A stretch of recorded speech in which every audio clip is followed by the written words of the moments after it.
Right, this is an opportunity to describe some of the advantages of vitreous enamel on copper. One, copper is a metal that can be hammered nicely. There's a lot of art with hammered copper. Statue of Liberty.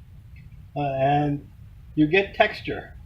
The texture, part of the design, raised areas.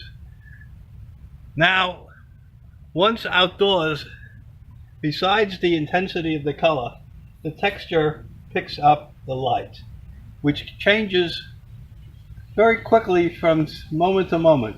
A cloud goes by, you have a somewhat different enamel. Time passes during the day, you have a somewhat different enamel. Even at night, if there's a moonlight or some source of light, you're going to have high areas of light and lower areas of light, and it will have the appearance of a sculpture without the color being particularly visible, but still be particularly interesting. So on that basis, this enamel, weatherproof,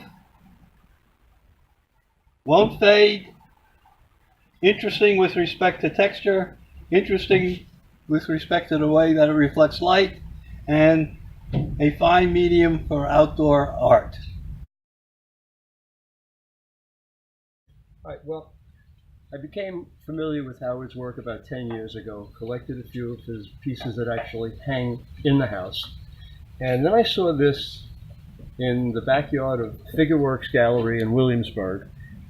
And I said, I should have me one of them. Here it is. Howard did a terrific job as usual, so thank you.